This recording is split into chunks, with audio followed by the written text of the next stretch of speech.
Hi everyone, it's Isabel, and I'm super pumped for you guys to be here today with me, where we're going to chat everything about growing your traffic organically and a little introduction about SEO.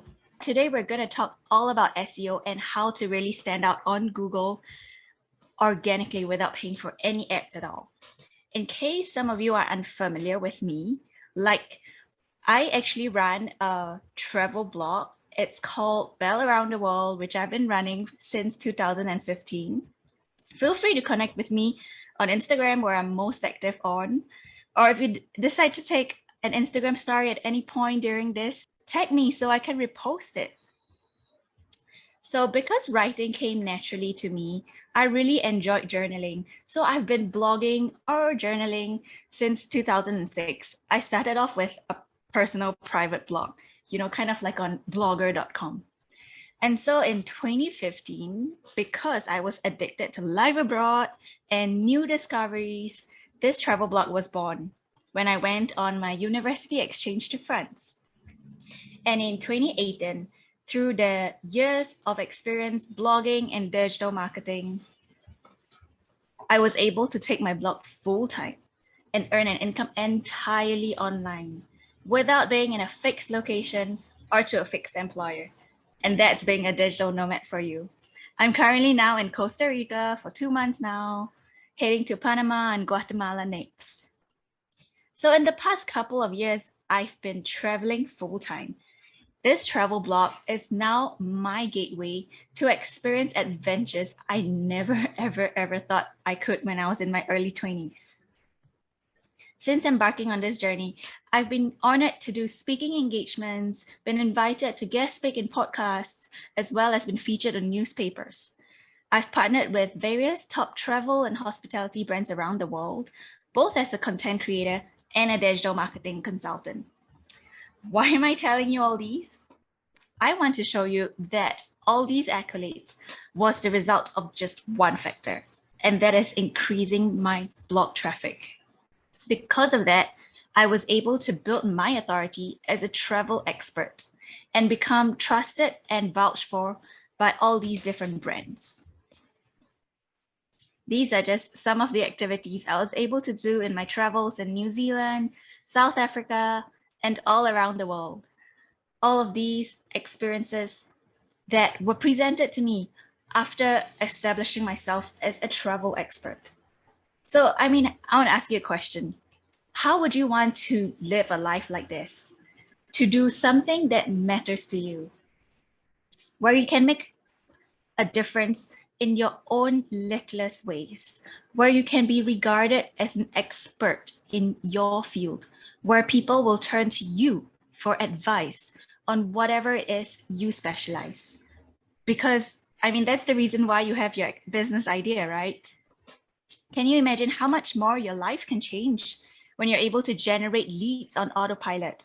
How much time you'll free up and how much more income you can make? Why am I telling you all these? Because I want to show you that if an average girl can achieve her dream of blogging full-time, achieve work freedom, be regarded as an expert in travel, and be able to be here to share more about how SEO can help you today, then you shouldn't be afraid to pursue your own blog biz ventures too, whether that's in the travel space or any other industry that you're passionate about. So at the end of today, you're going to be able to discover why growing your traffic is going to be your number one goal. And that's the only thing you want to focus on. You will be able to learn the most efficient method of growing your traffic exponentially. And you'll be this one step closer to making money off your site passively. And basically turn your lifestyle into the freedom-based lifestyle that you crave. And so today, you'll realize that you only really need to focus on one thing. It's simple, really.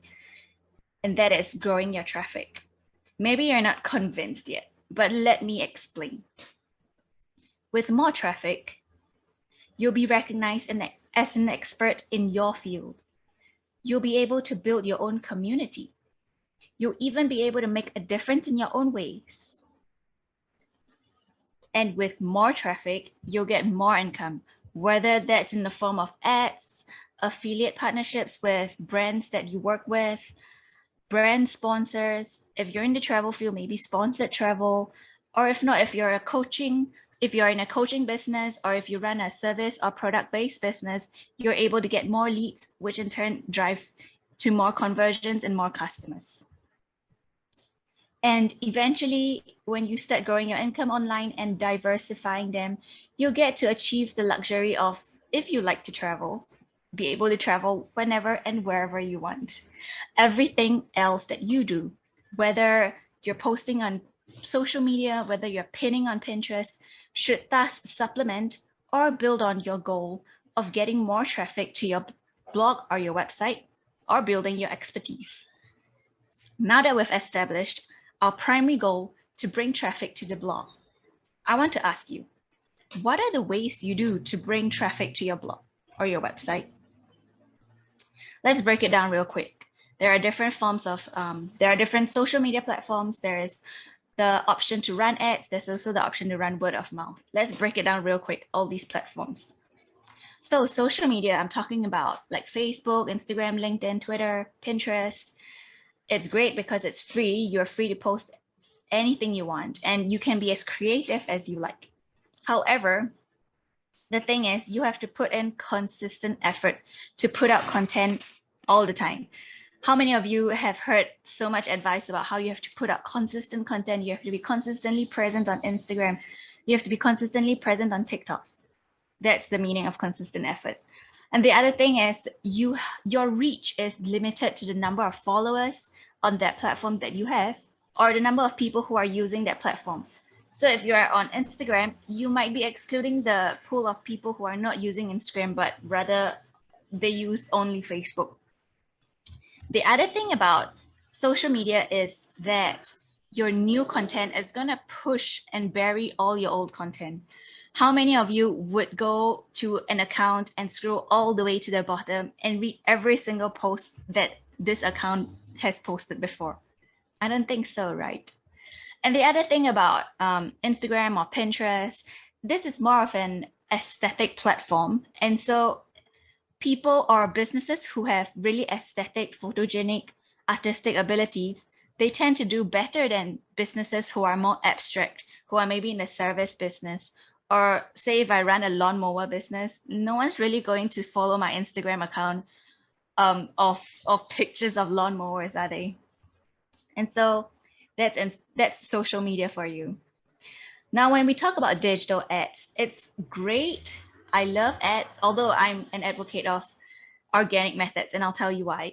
It's great because it's targeted. You can target the exact demographic, the exact location, age range, gender that you want to target in your target audience. And it's also measurable. For every penny you put in, you can see measurable results. The thing about running ads is that, one, it can be costly. If you really want to reach a large audience, you have to constantly pump in money all the time. Also, it's not passive. And what I mean by that is, if you are running campaigns this month, you're getting results. But in the next month, if you're not running any campaigns at all, you're more likely going to hear crickets. And in today's information age, we as users are primed to ignore ads. People can be guarded if they think they're being sold to. And so ads are no longer as effective. Lastly, when we talk about word of mouth, hands down, it is the most effective form of marketing, because I am getting recommendations from my circle of friends that I trust. Naturally, I will trust anything that they recommend. If you're able to nurture your readers into brand advocates, they become your biggest supporters. These are the people that will recommend your product without you even asking them to. The thing is, unless you already have a huge network of supporters that you've nurtured and turned them into raving fans, it definitely takes a lot of time to nurture all these people. If you're just starting out and you have a small pool of audience, small pool of customers, you're gonna be able to only reach a limited amount of people. with word of mouth. And so I want you to get this. There are over 600 million blogs on the internet. Blogging has now grown to become one of the most dominant forms of web content. This statistics goes to show some way towards illustrating the sheer scale of modern blogging. Marketers who blog are 13 times more likely to achieve a positive ROI. And I want you to let this information sink in a bit. Maintaining a blog has little overhead costs, and it's often the go-to strategy for small businesses with limited budgets. Inbound marketing statistics have revealed that prioritizing business blogging can increase the chances for a positive ROI by up to 13 times. Imagine that. Stats on blogging also reveal that websites with blogs attract 55% more visitors than websites that don't maintain blogs.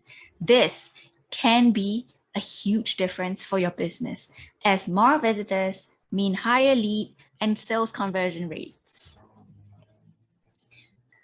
And 60% of people engage with blogs in some way. Of those, 39% are reading blogs up to 3 times a week. 10% do so 4 to 6 times a week, while 11% read blogs on a daily basis. This is why I advocate having a blog, because 70% of consumers prefer learning about a company from a blog post to an ad.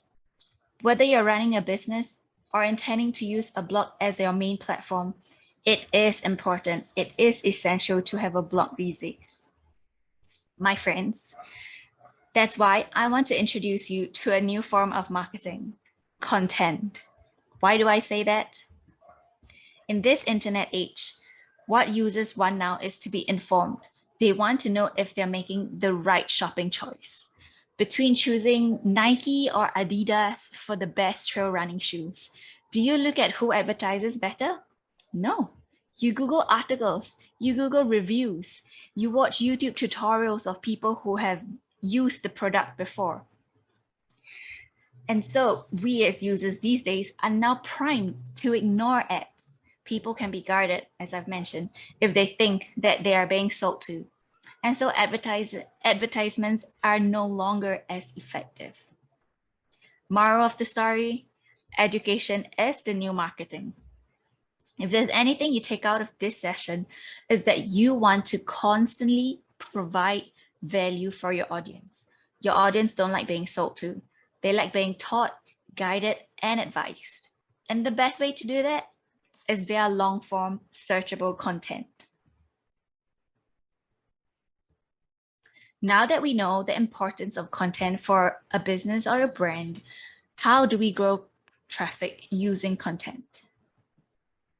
The answer is no surprises there, search engine optimization.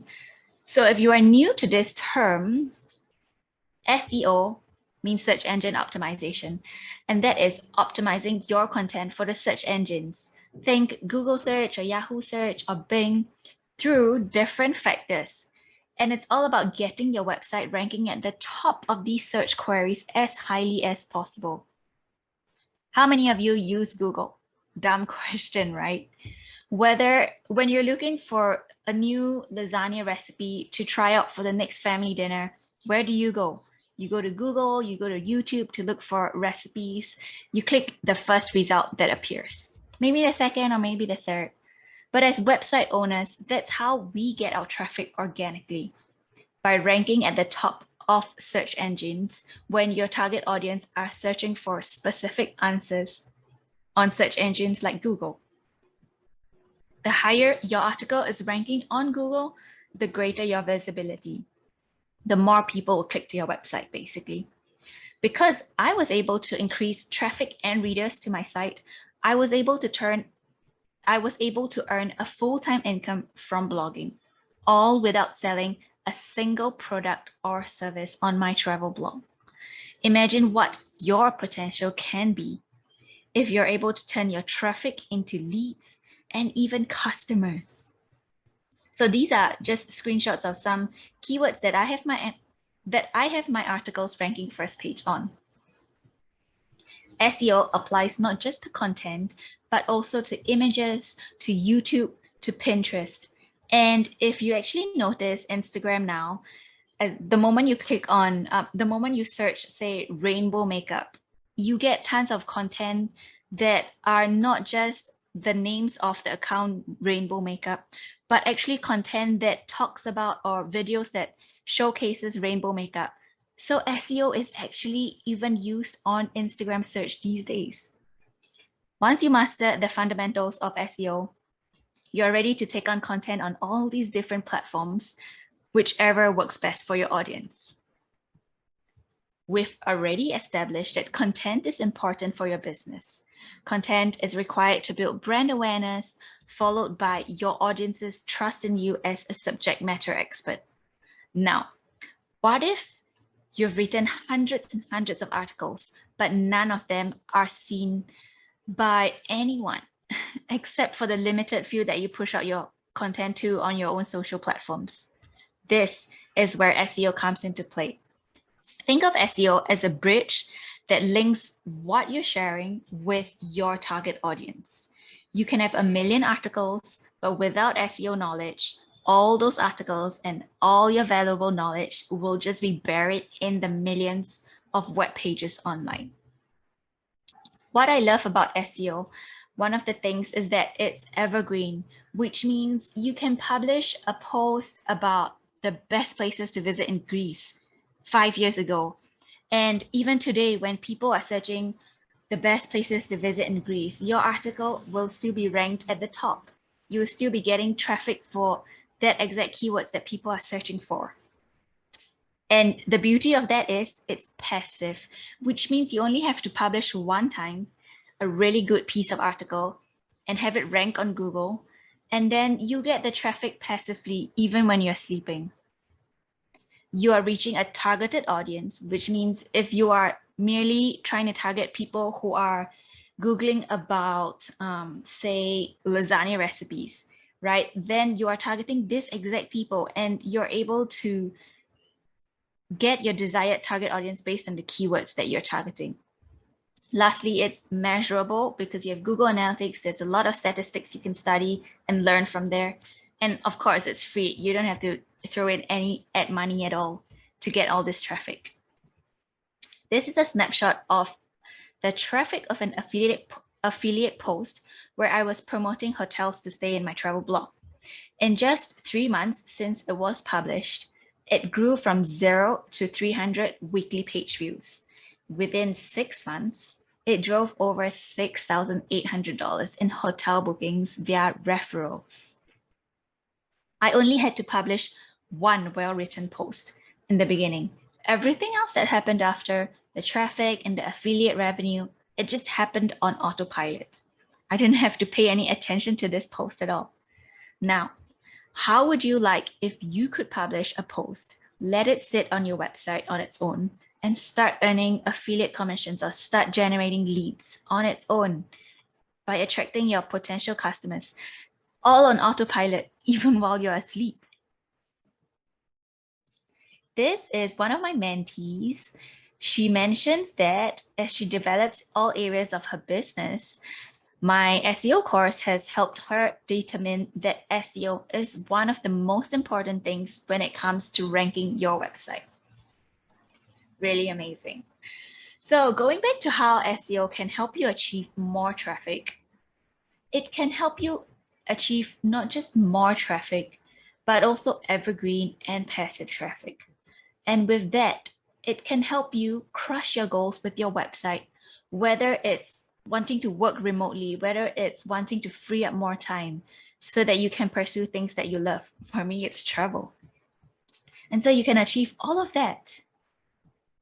Now, let's dive right into how to actually rank on Google in a seemingly saturated market. So in the interest of time, I'm only able to touch on some fundamentals, but they are essential for you to get started with SEO. I'll be sharing some extra resources for you to claim to help complement your learning on SEO so you can continue advancing on your own after watching this training. First, Let's talk about keyword research. You may have a million articles that you've published, but what use is it if A, no one's searching for it, or B, it's so competitive that it's impossible for you to be on the first page of Google? You can use keyword research to find different variations of a keyword, different angles you can approach it. You can even assess your competitors, what keywords they're ranking for, what are their top pages, who's linking to them, etc., and use that to further improve your content. Just to show you how important keyword research is to skyrocketing my blog traffic, this is my organic search traffic in the years between 2017 and 2019. I've been using KeySearch, a keyword research tool that I swear by, since 2018, and you can see what a life-changing experience it has been on my traffic growth. Without properly targeting keywords, I would probably still be drowned in the millions of articles on the internet and not have achieved such a steadily increasing traffic growth.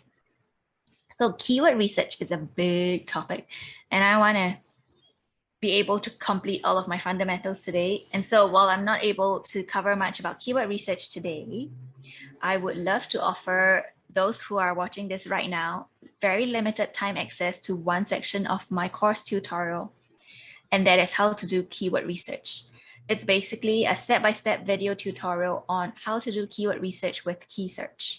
You will learn to pick out keywords that you can actually rank for based on your site's age and authority, regardless of how saturated you think your topics may be.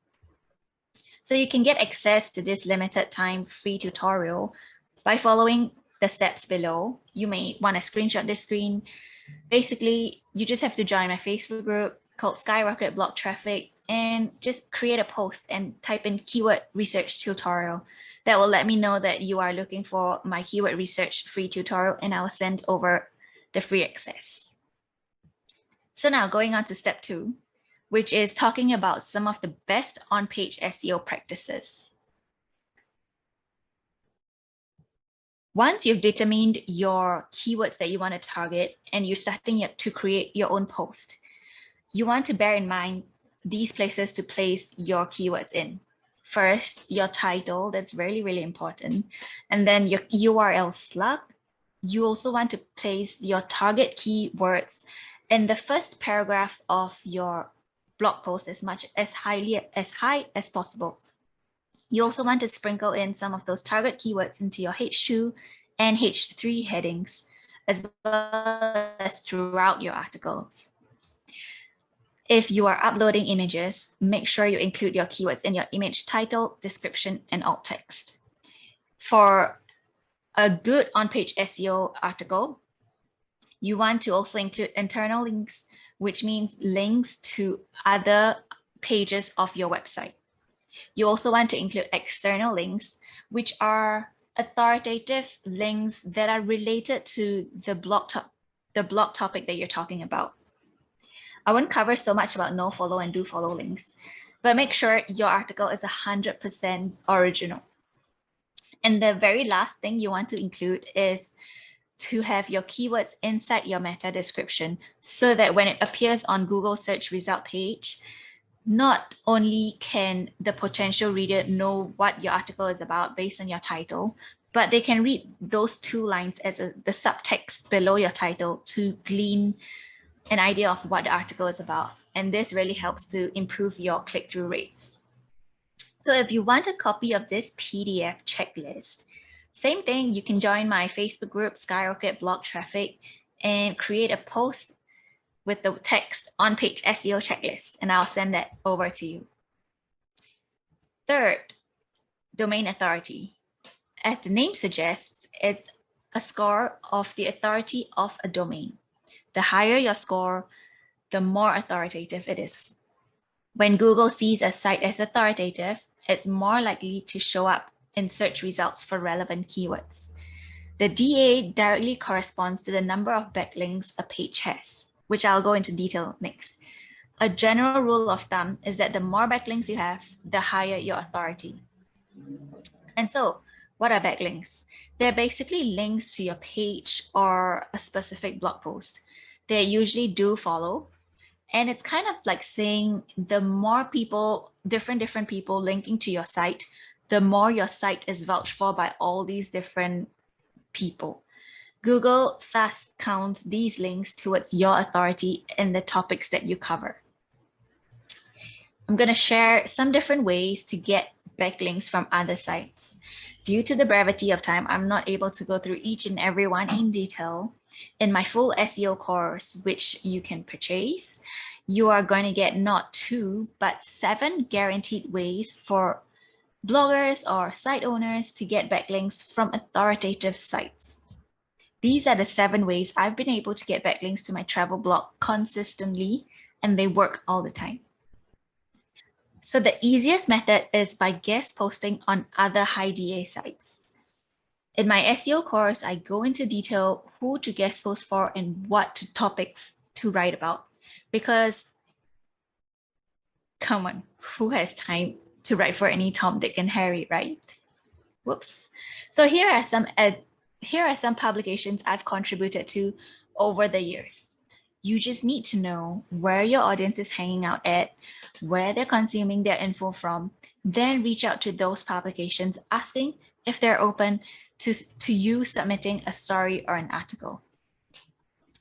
Another way to increase your backlinks is by getting interviewed by bigger name publications. You can think about some publications that might be interested to pick up your story. I'm going to give an example. Say you write about digital nomadism, or you're actually living a digital nomad life and you want to contribute an article about your digital nomad life journey. So there are tons of articles out there. There are tons of publications that are really talking about digital nomadism right now. Even big authority sites like entrepreneur.com, forbes.com, they're all talking about, working remote. And so these are ideas, these are publications that you can consider pitching to. Huffington Post is one publication I've been getting backlinks from. Another benefit to this is that I get to reinforce my expertise in the travel industry. It sends a message to my readers saying, hey, if HuffPost trusts my travel advice, my word actually means something. If you want to learn more about how to do that, in my course, I show you how to expose your story or your brand to a whole new audience through brand storytelling and attract fans by getting interviewed by reputable media and news outlets. You'll learn how to come up with a unique and irresistible story angle that news outlets would be hungry to feature. Also, I share my exact method on how to pitch to different outlets so your emails don't get ignored. Now, here's a summary of what we covered so far. First, you really want to master keyword research, and I have a free keyword research tutorial that you can go through to get an understanding of the different ranking factors that matter and how to really choose the keywords to target for your website. 2, we talked about best on-page SEO practices, the different locations within your blog post that you should place your target keywords once you have decided on those keywords that you want to rank for. 3, domain authority. It's important to grow your domain authority of your website or your blog. Basically, you want to have as high a domain authority as possible because Google still looks at DA when it comes to ranking your site at the top of Google search. That's the reason why you always see like Wikipedia or CNN or Forbes, even BuzzFeed ranking at the top for certain keywords because they have a really strong domain authority. And lastly, to build your DA, you want to be constantly getting backlinks to your site. If you're able to follow these guidelines, you're well on your way to ranking on the first page of Google for the keywords you've targeted. And not just your article, but also your images. This screenshot you see here, this is the image that has ranked on the very, very first result when I searched Labuan Bajo, which is a destination in Indonesia. One of my clients have seen marked improvement with his traffic. As he mentions, he's improved his traffic by up to 500% since properly implementing SEO to his website. One of my students, Fiona, I really wanted to highlight her because I want to show you that even as new bloggers, as new website owners, if you diligently use strategies that I teach, you'll be able to achieve evident traffic results like Fiona. And in just 1 month, she was able to go from 35 keywords that she was ranking for to 198 keywords. And then she very excitedly went on to ranking her posts on page 1, which is a mean feat because her blog is only a few months old. Carl's a spirituality coach and one of my mentees. After taking the course, he was able to see results right away. As he mentions, as long as you're willing to put in hard work and learn, your work is going to pay off. With that, I hope this session has given you enough material to get started on SEO and optimizing your content to get your website on ranking on Google. This is your girl, Isabel. It was really great to have you here today. I hope you've got a good inside look into SEO and have learned how powerful it is in harnessing the power of organic traffic, and that you're motivated, more motivated than ever to start creating content the strategic way and grow traffic on autopilot. You can reach me on various platforms if you'd like to keep in touch, chat about my digital travel nomad life, or want to learn more about SEO. Thank you.